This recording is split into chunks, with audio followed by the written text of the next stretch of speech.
Yo, what's up mga kapulido? Chenix Motor Parts.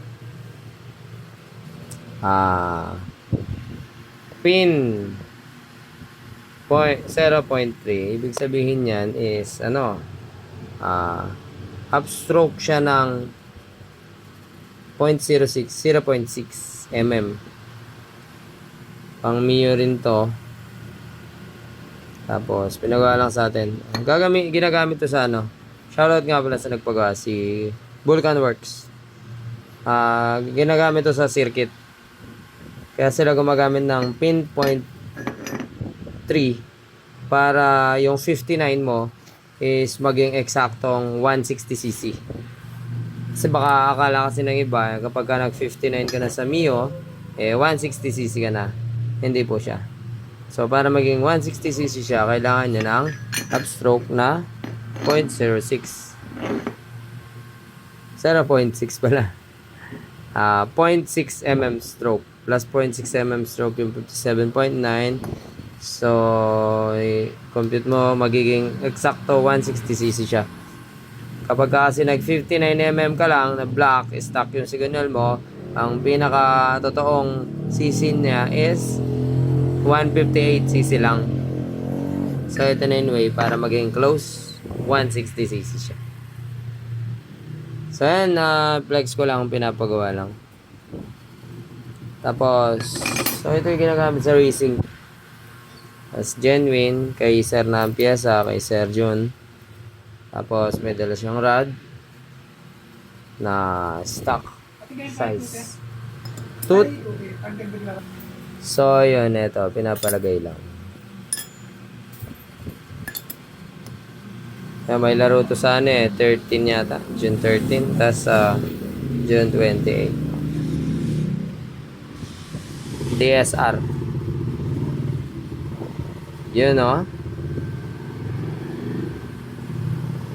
So, yun. Ganun lang siya, mga kapulido. So, yung iba, akala nila pagka nag-rad ka mahaba, is dumadagdag yung cubic centimeter or cc ng motor.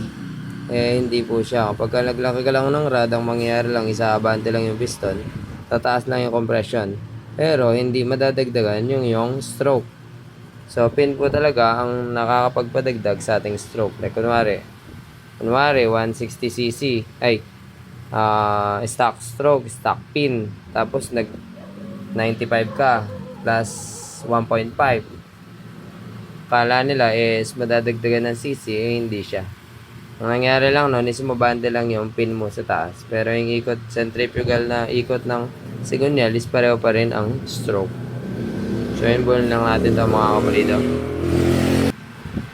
Yan, alright. So, ang reason naman kung bakit may mga ganitong klaseng pin, yung 0.03, 0.3 is para maging accurate yung cc or cubic centimeter ng makina, maging 160cc siya. Kasi may mga category sa racing na kailangan eksakto 160cc ka lang. So, kung stock yung signal mo is hindi ka 160cc, 158cc ka lang. So, goals ka. Lugi ka sa mga naka 160cc. So, yun. Bawa, 160cc yung karera. Pwede kang mag 63. Tapos, yung pin, pabaliktad.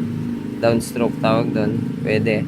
Or, ito, 59. Tapos, upstroke ka ng 0.6 mm. So, yan. May mga category kasing ganun. So, sa akin sa touring is, hindi ko naman kailangan mga ganitong pin. Kasi, syempre, kung kaya naman ng pin 2, doon na. Kasi, malaking bagay naman yung mas mataas yung stroke mo. Okay. Pero, depende naman sa racing kasi, ganito.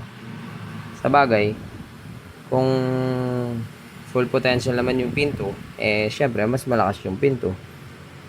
Syempre, kasi 170cc siya compare sa 160cc. Or pin 1.5, 166cc compare sa pin 03 na 160cc lang. So, sa amin mga touring, doon na kami sa kaya ng head lumabas yung potential. So, lagyan lang natin yung bearing mga kapulido. Ang request ni sir is ilagay lang naman yung mga pyesa. Tapos yung dating side bearing pa rin. Alright. So, okay na. Buti na dito si wifey. Siya rin nagpukpok para sa side bearing. So, ayan. 0-0 yan. Alright, naway may napulot kayong aral sa munting video na to tungkol sa stroke ng sigunyal at kung ano-ano pa.